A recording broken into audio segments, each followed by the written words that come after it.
Princess Lyria stood before the Elder Council and felt their cold eyes upon her skin, like ice from the void between stars, and she knew what was coming, but still her heart beat fast with fear and anger mixed together in her chest. The great hall of Celestara gleamed with silver light, and the 12 elders sat on their crystal thrones high above, where she stood alone, and Commander Selene, her own sister, watched from the side with no emotion on her perfect face, and Lyria wanted to scream at her to help, but knew it would do no good. Elder Theron spoke first, and his voice echoed in the vast chamber like thunder rolling across mountains, and he said that Lyria had refused the bonding ritual 3 times, and that she had turned away from Shadowfang, the great black dragon who had killed his last 3 riders, and that this was cowardice beyond forgiveness.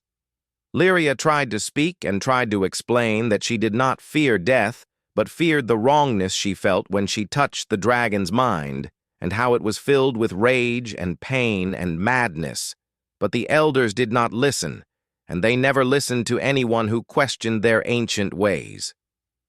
Elder Morwen raised her hand, and the burning began, and Lyria screamed as the royal marks on her arms and face started to glow with white fire, and then faded away, leaving only pale, smooth skin where the symbols of her bloodline had been, and she fell to her knees from the pain. Selene stepped forward then, and removed the silver circlet from Lyria's head and dropped it on the floor with a loud ringing sound, and said that Lyria was no longer a princess, and no longer family, and no longer worthy of the name Starborn. The void gate opened behind Lyria, and it was a swirling mass of purple and black energy that led to nowhere and everywhere at once, and 2 guards grabbed her arms and dragged her toward it, and she fought, but they were stronger and trained for war. Through the gate, Lyria fell and tumbled and spun through darkness and cold and strange lights, and her mother's pendant around her neck was the only warm thing left, and she held it tight and thought of home, even though home had just cast her out forever. When she hit something solid, it knocked all the air from her lungs, and pain shot through her left leg and arm, and she lay there gasping on cold ground under a night sky filled with stars she did not recognize, and snow started to fall on her face. Lyria dragged herself behind some rocks and tried to understand where the void gate had sent her, and this world smelled wrong and felt wrong, and the air was too thick and too full of strange sounds, and she realized she was on one of the primitive worlds marked for conquest.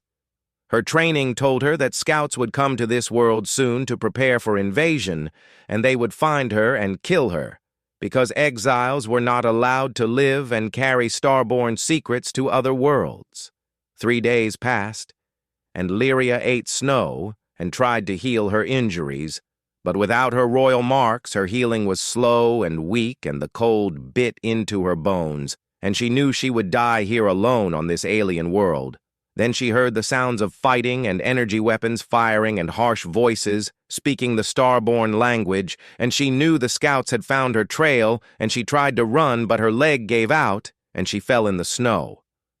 A building appeared ahead through the trees, and it was primitive and made of wood and stone. But it had lights in the windows and smoke rising from a chimney, and Lyria crawled toward it because she had nowhere else to go. The door opened before she reached it, and a human male stood there, and he was tall and had short dark hair and wore simple clothes, and his eyes were blue like ice, and in his hands he held a weapon. Jake Morrison looked at the bleeding woman in the snow and saw she was not human, and his first thought was to close the door and call someone, but she looked up at him with silver eyes full of pain and fear, and something in him could not turn away. He pulled her inside and laid her on the floor near the fire, and saw the burns on her arms where marks had been, and the way she held an old pendant, like it was the most important thing in the world. Lyria tried to speak, but the human language was still forming in her mind, from the translation implant all Starborn had, and the words came out broken and wrong, and the human just stared at her. Then the windows exploded inward, and 3 starborn scouts came through with weapons raised and energy shields glowing, and they saw Lyria and smiled cruel smiles because their hunt was almost over. Jake moved faster than Lyria thought possible for a primitive species, and his weapon fired loud, sharp cracks that filled the room, and the first scout went down when the metal bullets punched through his energy shield like it was not even there. The other 2 scouts looked shocked because their shields were supposed to stop everything, and they had not expected human weapons to work, and Jake fired again and again, and they fell. Lyria stared at the human, and he stared back, and both of them were breathing hard and covered in blood that was not their own, and outside more sounds of fighting started, and something roared. A small dragon came crashing through the remains of the window, and it was barely bigger than a large dog, and its scales were deep red like fresh blood, and it limped and had burns across its side, and it looked at Lyria with golden eyes that were full of intelligence and pain. The dragon was a hatchling, escaped from the scout ship, and it should have been terrified of everything. But instead, it walked right up to Lyria and pressed its head against her hand, and she felt something click into place in her mind like 2 pieces of a puzzle finally joining. This was not domination or control like the Starborn way, and this was not forcing a bond through pain and ritual, and this was choice and partnership and equality, and the dragon whose name came to her as Ember wanted her as much as she wanted the dragon. Jake pointed his weapon at Ember, and Lyria threw herself between them and tried to explain that the dragon was not dangerous, and that it had chosen her, and that everything she had been taught was wrong. More energy blasts hit the outside of the building, and Jake grabbed supplies and ammunition and told them both to follow and led them out through a back door and into the forest as the scout ship overhead started searching with bright lights. They ran through snow and trees for hours, and Ember flew above them on young wings and guided them away from the searchers, and Lyria's leg screamed with pain, but she kept moving because stopping meant death for all of them. Finally, they reached a cave hidden behind a frozen waterfall, and Jake started a small fire and tended to Lyria's wounds with supplies from his pack, and she watched him work with efficient, gentle hands. That night, Lyria told Jake about the Starborn Empire and about the 47 worlds they had conquered, and about how Earth was next on the list and how the invasion would come in 1 year and wipe out most of humanity. Jake listened and did not interrupt, and when she finished, he was quiet for a long time. And then he said that he believed her and that he would help her, and that maybe together they could find a way to stop what was coming. Ember curled up between them and purred like the sound of distant thunder, and the bond grew stronger and warmer, and for the first time since her exile, Lyria felt something like hope growing in her chest, where before there had only been despair and shame. 3 months had passed since that first night in the cave, and winter held Montana in its grip with snow piling high around the cabin, where Lyria and Jake and Ember now lived together in an uneasy peace that was slowly becoming something more. Lyria learned to speak English properly now, and she spent her days teaching Jake about Starborn technology and weapons and tactics, while he taught her about Earth and humanity and all the things that made this world worth defending. Ember grew larger each week, and already was the size of a small horse, and the crimson scales gleamed in firelight, and the dragon learned to hunt in the mountains and brought back deer and elk to share.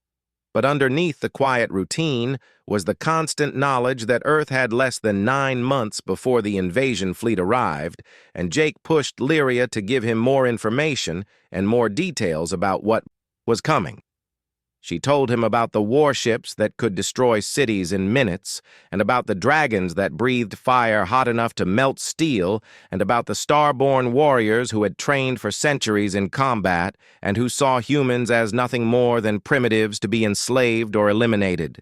Jake listened to all of it and made notes and drew diagrams, and one night he told Lyria that he had been a pilot once, and a good one,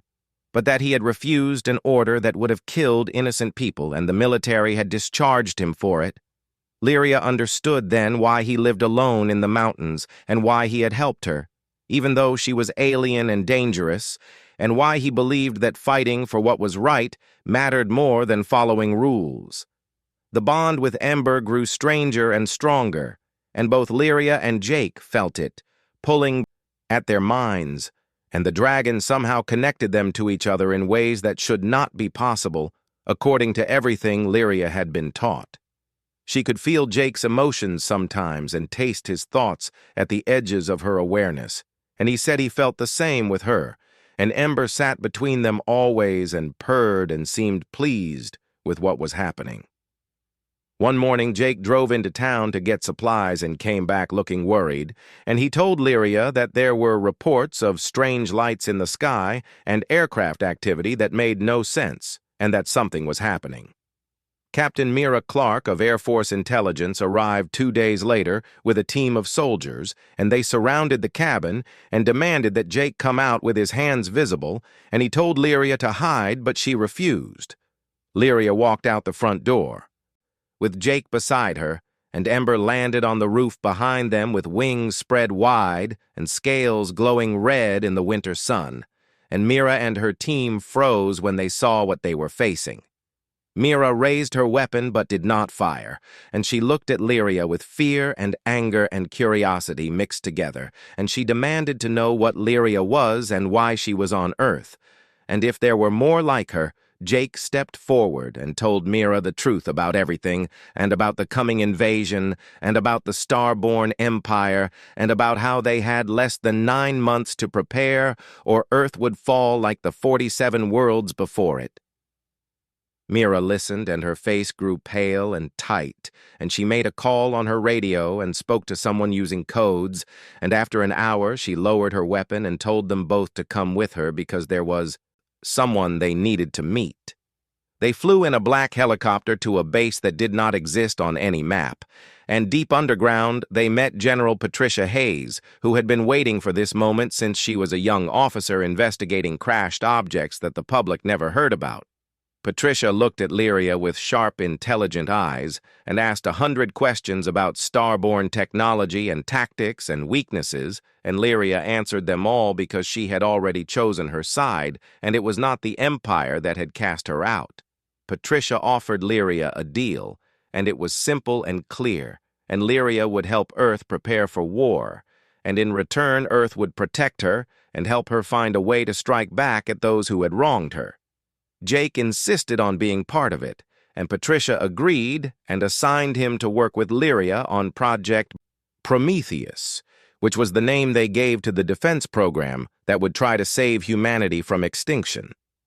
The weeks blurred together after that, and Lyria worked 18 hours every day, teaching human engineers how to reverse engineer the technology from the scout ship that Jake had helped capture and showing pilots how starborn dragons moved in combat. Ember trained with human pilots too, and the dragon seemed to understand that these people were allies and friends, and the bond between Ember and the humans grew until the dragon would let certain pilots touch the crimson scales. Major Lisa Santos led the pilot training, and she was fierce and smart, and she learned faster than anyone else, and she became the first human to fly in formation with a dragon without fear. Agent Kate Bishop handled security, and she was the one who discovered that some of the strange disappearances over the years had been starborn scouts preparing the way for invasion, and that there might be infiltrators already on Earth. Late one night, Lyria woke feeling strange and wrong, and she went to the bathroom in the quarters they had given her. And when she came out, she was shaking, and Jake found her sitting on the floor with tears running down her face. He asked what was wrong, and she could not find words at first, but finally she told him that she thought she might be pregnant and that it should be impossible because starborn and humans were too different, and every biology scan had said they could not create life together. Jake sat down beside her and was quiet for a long time, and then he took her hand and asked if she wanted this, and she said yes, even though it terrified her, because the child would be hunted by both their peoples. Patricia arranged for tests and scans, and 3 different doctors confirmed what should not be real, and Lyria carried a hybrid child in her womb, and the baby had traits of both species woven together in ways that science could not explain. The bond with Ember flared brighter when the dragon learned about the child, and the crimson scales began to glow with a soft light whenever Ember was near Lyria, and the dragon became fiercely protective and would let no one approach, except Jake. Lyria knew that going back to Celestara was now impossible forever, and that if her people learned about the child, they would kill it as an abomination, and her as a traitor, and Jake held her when she cried for the life she would never have again. But there was also joy in the growing life inside her, and in the way Jake looked at her with wonder and fear and love, and in how Ember would gently press a scaled head against her belly as if listening to the heartbeat within. On Celestara, Commander Selene stood before the Empress and reported that the invasion fleet was ready and that Earth would fall within days once they arrived. But she said nothing about the strange energy readings that suggested a crimson dragon had been detected on the target world. Selene had her own ship prepared in secret and her own loyal warriors, and she planned to reach Earth before the main fleet and find Lyria and eliminate her and bury all evidence that the prophecy might be coming true. The prophecy was ancient and forbidden to speak of, and it said that when a crimson dragon bonded with two souls instead of one, the Empire would end and a new age would begin, and Selene could not let that happen. Back on Earth, Lyria felt Selene's presence somehow through the bond and through the blood they shared as sisters, and she knew that danger was coming early and that they had less time than anyone thought. She told Patricia and Jake, and they accelerated everything, and Project Prometheus went into full emergency mode, and pilots trained day and night, and new weapons were rushed into production. Lyria watched the humans work together and saw how they put aside their differences and their old wars and united against the common threat. And she realized this was something the Starborn had lost long ago in their rigid hierarchy. The baby grew inside her, and Lyria could feel the child's mind sometimes brushing against hers, and against Jake's, and against Ember's. And it was like four souls were becoming one family bound together by something deeper than blood. Patricia pulled Lyria aside one day and told her that some governments wanted to take the baby when it was born and study it and use it, and Patricia would not let that happen, but they needed to be ready to disappear if necessary. Jake promised Lyria that he would protect her and their child no matter what came, and that Earth was their home now, and humans could be trusted more than the Empire that had cast her out as unworthy. When Ember took flight with both of them on the dragon's back for the first time since the pregnancy, Lyria felt complete in a way she never had before. And the wind rushing past and Jake's arms around her and the child within made her believe that maybe they could win. Then the alarms started screaming and long-range sensors detected ships entering the solar system 6 months ahead of schedule, and everyone knew what it meant, and Selene had come for her sister, and the war was about to begin early. The pregnancy changed everything about how Lyria moved through the world, and at 4 months, she could feel the child growing stronger and more active, and sometimes when she closed her eyes, she swore she could feel the baby's thoughts mixing with her own and with Jake's and with Ember's in ways that should not be possible. Jake spent his nights reading books about human pregnancy and asking doctors 1,000 questions and trying to understand how to be a father to a being that was part of two species who were supposed to be at war with each other. Ember grew massive now and stood 12 feet tall at the shoulder, and the crimson scales had darkened to the color of fire at sunset, and the dragon refused to leave Lyria's side for more than an hour at a time, and slept curled around her quarters every night like a protective wall. Patricia called them to a meeting, and her face was grim, and she told them that sensors had detected Selene's battle group at the edge of the solar system, and that the ships were not the main invasion fleet but were moving fast toward Earth. Lyria knew her sister and knew that Selene would not wait for backup and would not follow protocol, and that this early arrival meant one thing, and Selene had learned about the Crimson Dragon and was coming to eliminate the prophecy before it could unfold. On Celestara, the Empress demanded to know why Selena had left early, and the council scrambled to understand what was happening, but communications were too slow across the vast distance, and by the time anyone could stop her, Selene would already be at Earth, Agent Kate. Bishop discovered the first infiltrator 3 days before Selene's arrival, and the creature had been living as a human businessman for 7 years and had been feeding information back to the Empire about Earth's defenses and military capabilities. Kate interrogated the infiltrator and learned there were at least 20 more scattered across the globe, and they had been sabotaging Project Prometheus from within and feeding false data to make Earth seem weaker than it was. Patricia ordered a sweep, and Kate led teams to hunt down every infiltrator, and the operation was brutal and quick, and by the time Selene arrived, Kate had eliminated 17 of them and captured 3 more for questioning. Major Lisa Santos took her squadron up for combat drills, and the pilots flew experimental fighters that mixed human technology with star-born designs that Lyria had helped create, and they were fast, but no one knew if they would be enough. Ember trained with Lisa and the other pilots, and the dragon learned to work in formation and to cover their blind spots and to use the red fire that burned hotter and stranger than any normal dragon flame. Lyria felt the baby kick for the first time while she was reviewing defense plans, and she stopped and put her hand on her belly, and Jake came over and felt it too. And for a moment the war and the danger faded, and there was only joy.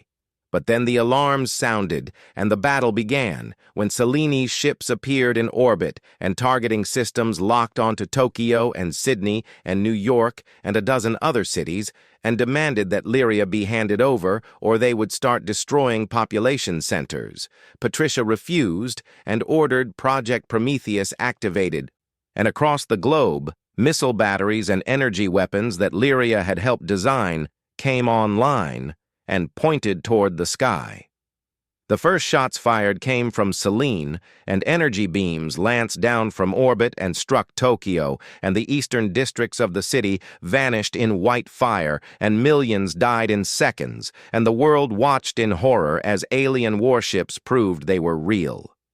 Earth's fighters launched, and Lisa led her squadron straight up through the atmosphere, and they engaged star-born fighters in the space between Earth and the attacking ships, and the battle was chaos and fire and desperate courage. Lyria felt every death like a knife in her heart, because these were humans dying for her, and because of her, and Jake held her and told her this was not her fault, and that Earth had chosen to fight and would not surrender.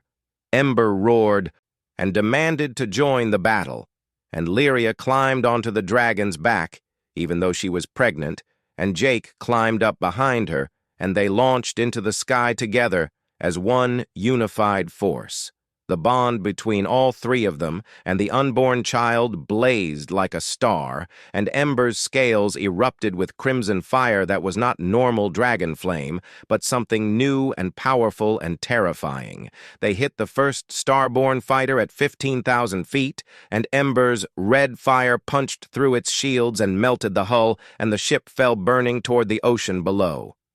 Selene's forces had never seen fire like this, and their shields were designed to stop normal dragon flame, but this new power went through their defenses like they were made of paper. Jake coordinated their attacks through the bond, and his tactical mind combined with Lyria's knowledge of starborn weaknesses and Ember's raw power, and together they were something neither species had faced before. They destroyed 6 fighters in the first 10 minutes and wounded 3 more, and Selene's fleet started to pull back in confusion and fear, because nothing in their training had prepared them for this. Lisa and her squadron followed Ember's lead and attacked with everything they had, and the human pilots fought with a fury that surprised the Starborn, who had expected quick victory against primitives. But the cost was terrible, and 20 human fighters fell in the first wave, and those pilots were friends and brothers and sisters to the ones who remained, and their sacrifice bought time for Earth to bring more weapons online. Lyria saw her sister then through the view screen of the command ship, and Selene sat on her throne with her dragon Nightwing behind her, and she stared out at the battle with cold, angry eyes. The communication channel opened, and Seleni's voice filled the air, and she demanded that Lyria face her in single combat according to the ancient laws. And if Lyria refused, then Selene would glass every human city until nothing remained. Lyria wanted to refuse, and wanted to fight alongside Earth and protect the child growing in her womb.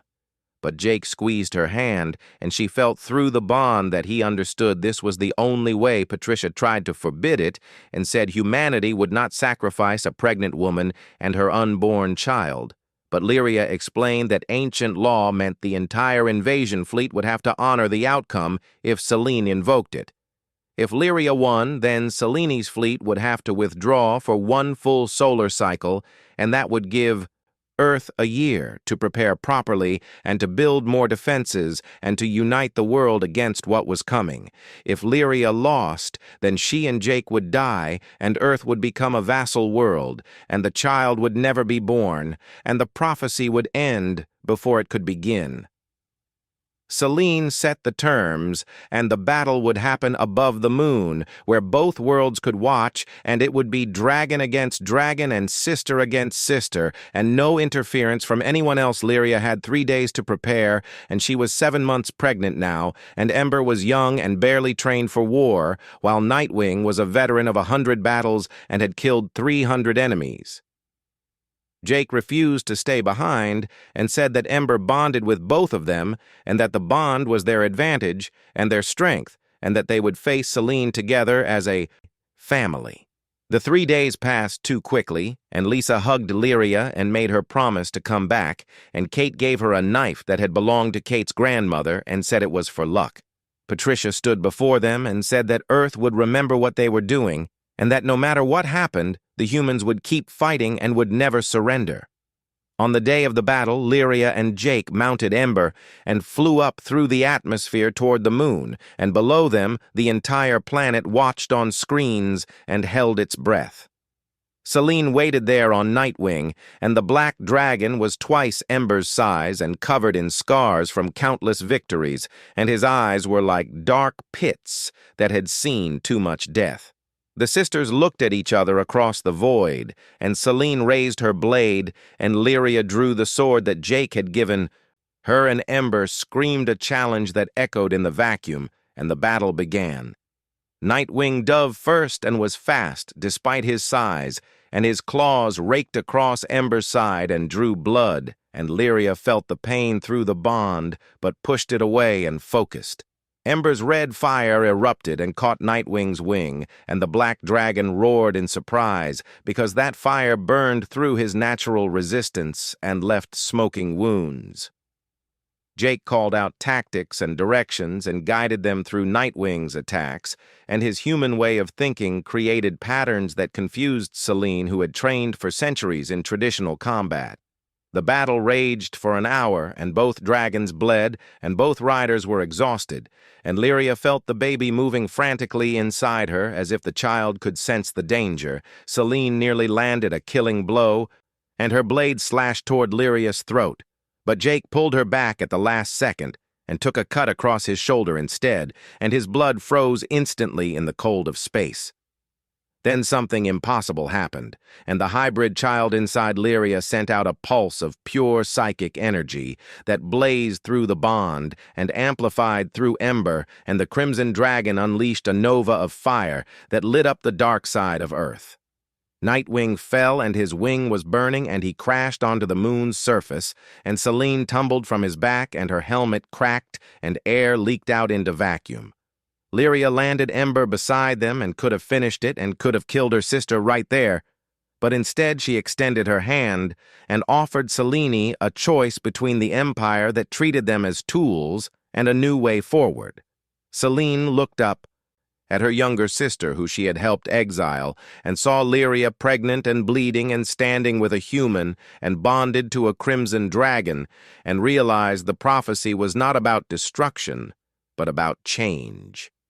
Selene removed her commander's insignia and let it drift away into space, and behind her, half of her fleet followed her lead and turned off their weapons and requested permission to land on Earth. The other half of her fleet fled back toward Celestara, carrying news that would shake the empire and that the prophecy had begun and that nothing would ever be the same again. The year of peace that Seleni's defeat had bought passed faster than anyone wanted, and Lyria spent most of it preparing for what everyone knew was coming next, and the Empress herself would not accept what had happened without responding with overwhelming force. Hope. Lyriana Morrison was born on a spring morning with both human and starborn doctors present, and the baby came into the world crying with a voice that held harmonics no pure human or pure starborn could produce. She had silver eyes like her mother, and dark hair like her father. And when they placed her on Lyria's chest, the baby reached out with tiny fingers and touched the pendant that had survived everything Ember was there within seconds, and pressed a gentle snout against the infant. And Hope laughed and grabbed onto a crimson scale, and the bond formed instantly and completely, and the baby became the youngest dragon rider in recorded history. Jake held his daughter and cried, and did not care who saw, and Selene stood in the doorway watching with an expression that was soft and sad and full of regret for all the years she had wasted serving an empire that valued power over love. Patricia declared Hope a citizen of Earth, and under the protection of every nation, and anyone who threatened the child would face the full force of humanity, and that declaration was broadcast across every channel on the planet. But not everyone on Earth was happy about the hybrid child, and some governments saw Hope as a tool to be studied and used, and some religious groups called her an abomination, and protests happened in major cities. Jake and Lyria took Hope into hiding for the first 3 months, and stayed in a secure facility with Ember and Selene, and the small group of starborn warriors who had defected and chosen to fight for Earth instead of the Empire. During those months, Lyria taught her sister everything she had learned about humans and about their capacity for change and growth and creativity, and Selene slowly began to understand why the Empire was dying despite its power. The Starborn had not created anything new in 1,000 years, and they followed the same rigid traditions and hierarchies, and they conquered other worlds but never learned from them. And Selene saw now how that was weakness, not strength. Hope grew impossibly fast, and by 6 months she was talking in both English and the Starborn language, and by 9 months she could walk, and her mind reached out through the bond to touch Ember and her parents with thoughts that were clear and surprisingly mature. The baby understood somehow that she was different, and that she represented something important, and that 2 worlds were watching to see what she would become. Meanwhile, Earth used its year of peace well, and Patricia expanded Project Prometheus across every continent, and new weapons were built, and new tactics developed, and Lyria and Selene trained thousands of pilots in how to fight against Starborn forces. Major Lisa Santos became a legend among the pilots, and she flew with Ember regularly and developed a friendship with the dragon that was second only to the family bond. And Lisa swore she would protect Hope with her life, if necessary. Agent Kate Bishop uncovered the final infiltrators and eliminated them, and also discovered something troubling, and several human corporations had been secretly negotiating with the Empire to betray Earth. In exchange for positions of power after the conquest, Kate arrested the traitors, and the trials were public and swift, and the message was clear that humanity would not tolerate betrayal from within when facing extinction from without. The Empress finally sent her response, and it came in the form of a diplomatic vessel that requested permission to land and to speak with the human leaders, and with Lyria, and with the hybrid child Patricia, was suspicious but allowed the landing, and the Empress emerged from the ship, and she was ancient and beautiful and terrifying, and she had ruled the Starborn Empire for 800 years. She demanded to see her great-granddaughter, and Lyria brought Hope forward. And the baby looked up at the Empress with curious silver eyes, and reached out with small hands, and said a word in the old Starborn tongue that meant grandmother, the Empress who had ordered the deaths of millions, and the conquest of 47 worlds, and the rigid maintenance of racial purity. For centuries looked at Hope, and something broke inside her ancient heart. She knelt before the child. And Hope toddled forward and put her small hand on the Empress's face, and the baby laughed, and the sound was pure joy and innocence and everything the Empire had lost. The Empress wept, and it was the first time in 500 years that anyone had seen her cry, and she looked at Lyria and at Jake and at Ember, and finally understood what the prophecy really meant. Hope was not meant to end the Empire through war or destruction, but through transformation, and through proving that the old ways were not the only ways, and that change was not weakness, but strength. The Empress made a proposal that shocked everyone, and she offered not alliance, but merger. And the Starborn would share all their technology and knowledge and worlds with humanity, and in return humans would teach them how to be alive again. Not everyone accepted this easily, and on Celestara the hardliners attempted a coup and tried to assassinate the Empress and take control of the fleet and launch a full invasion. Selene flew back to Celestara with a force of defectors and loyal warriors and fought her way into the palace and stopped the coup with brutal efficiency and imprisoned those who refused to accept the new order. On Earth, some governments resisted the merger and wanted to keep fighting and wanted to take Starborn technology by force, rather than through cooperation, and nationalism and old prejudices died hard. But hope became the symbol that united both sides, and the child appeared in broadcasts with her dragon and her parents and spoke in her strange, harmonious voice about a future where both peoples could live together. Lyria stood before the United Nations and told them her story and showed them the scars where her royal marks had been burned away and explained that she had been cast out as unworthy but had returned to change everything. Jake spoke about his own exile from the military and about how both he and Lyria had been rejected by their own people for refusing to follow orders that were wrong and how that shared experience had brought them together. Patricia revealed the full extent of Project Prometheus and showed the weapons and ships and trained forces that Earth had built in 1 year and made it clear that humanity could fight if necessary, but preferred peace. The vote was close, but ultimately the merger passed, and Earth and Celestara would begin the long process of integration and of learning to live as one civilization instead of two. The hardest part was not the politics or the technology, but the personal connections. And humans had to learn to trust beings who had planned to conquer them. And Starborn had to accept that primitives were actually their equals. Hope bridged that gap in ways that adults could not, and the child played with both human and Starborn children and showed them that differences were interesting, not frightening, and that friendship was possible across species. Ember grew to full size and became a symbol of the merger, and the Crimson Dragon flew in formation with both Starborn dragons and human aircraft and proved that cooperation made everyone stronger. 3 years after the battle above the moon, a permanent embassy opened on Celestara, and Jake and Lyria were chosen as the first ambassadors, and they brought Hope and Ember with them. Walking through the halls where she had once been judged and exiled, Lyria felt strange and powerful and vindicated, and the Starborn who saw her now bowed in respect instead of contempt. The Empress held a ceremony and officially recognized Hope as heir to both worlds, and the child would one day lead a civilization that was human and Starborn, and something entirely new.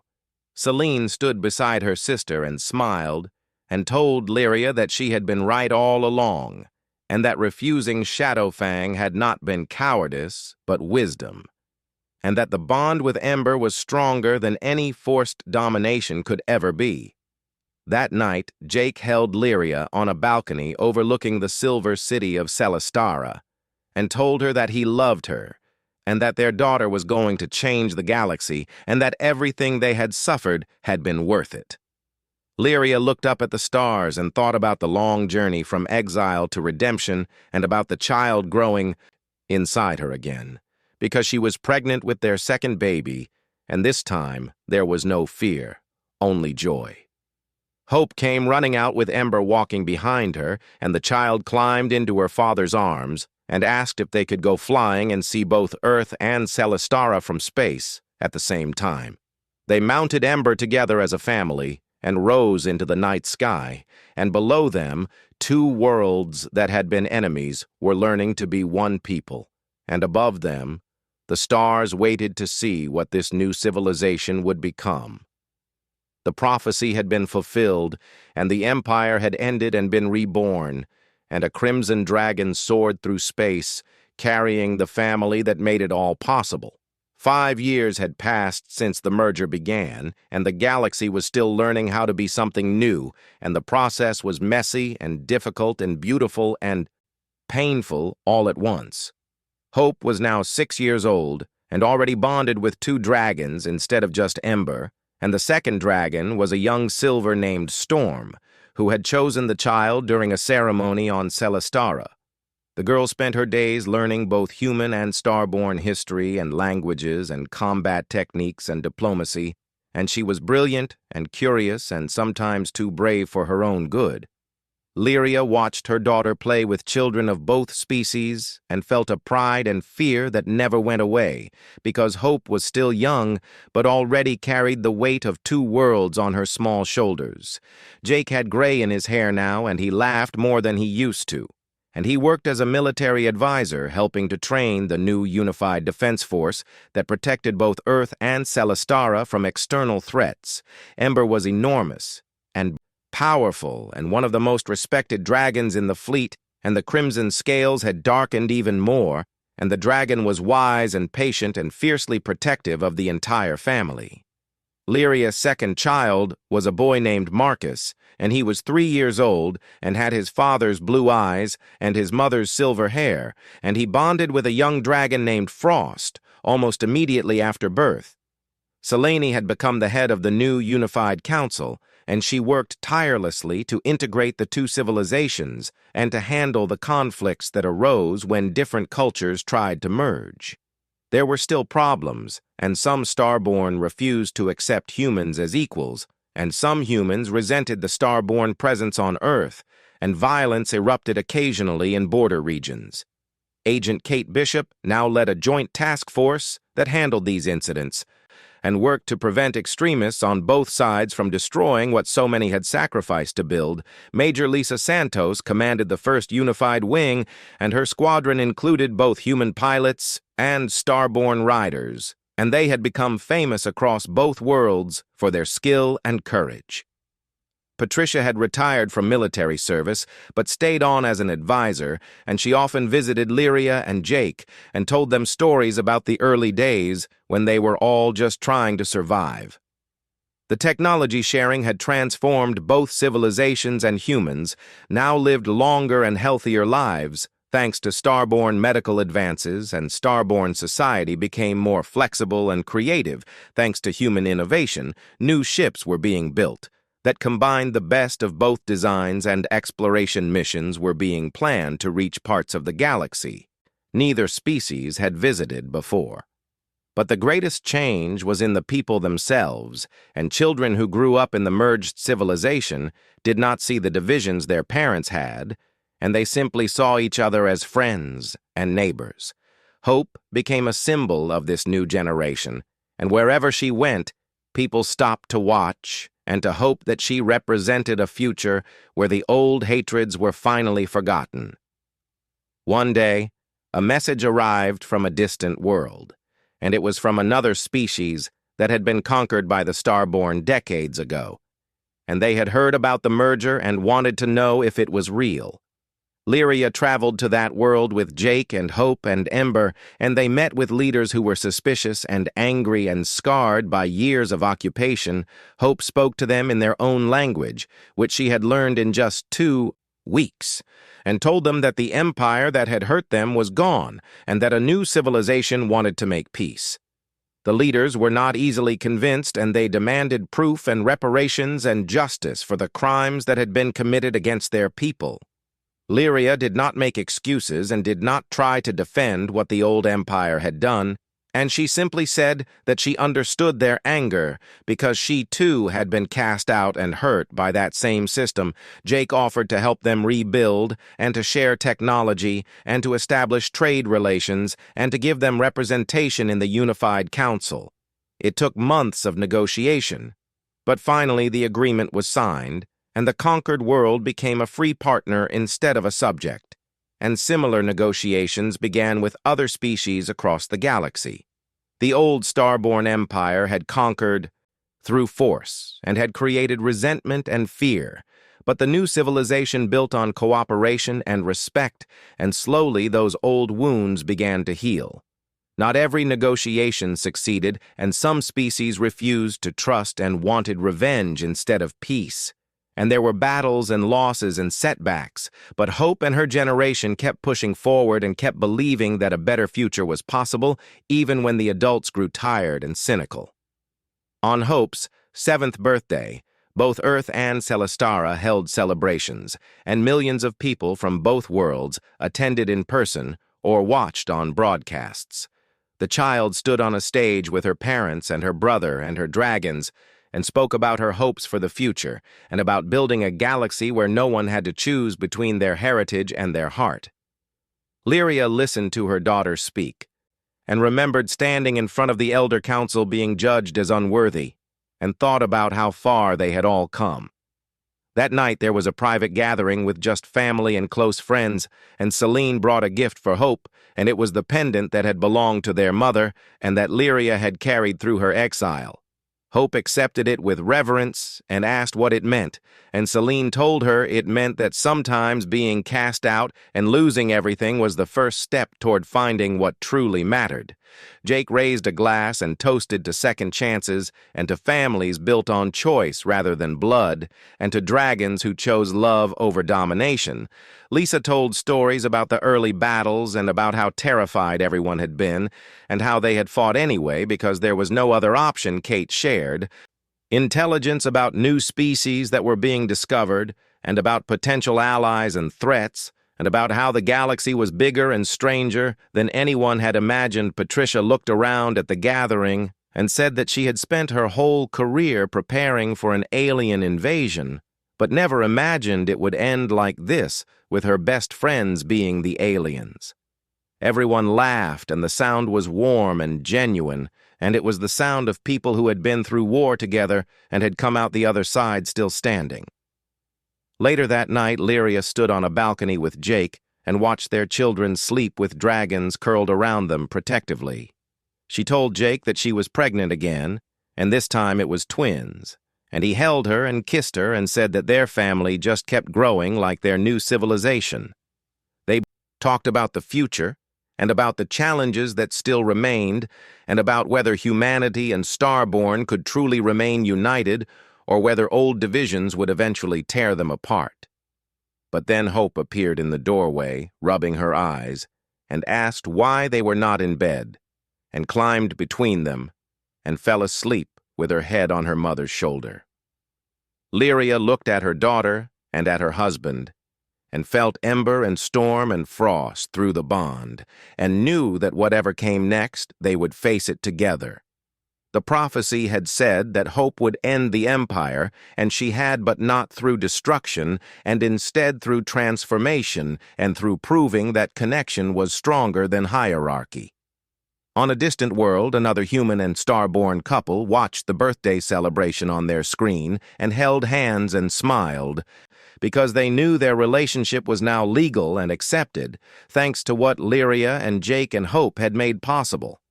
Across the galaxy, former enemies were becoming partners, and isolated species were joining the new civilization, and exploration ships were discovering wonders that no one had dreamed existed. There were still wars and conflicts and injustices, and the work of building a better galaxy was far from finished. But for the first time in recorded history, multiple species were working together, not because they were forced to, but because they chose to. Lyria had been cast out as unworthy and told she would die alone and forgotten in exile. Instead, She had returned with a human at her side, and a child who changed everything, and a dragon whose crimson scales had fulfilled an ancient prophecy. She had not conquered her old world through force, but had transformed it through love and courage and stubborn refusal to accept that things had to stay the way they always had been. Years later, when Hope was grown and leading her own missions,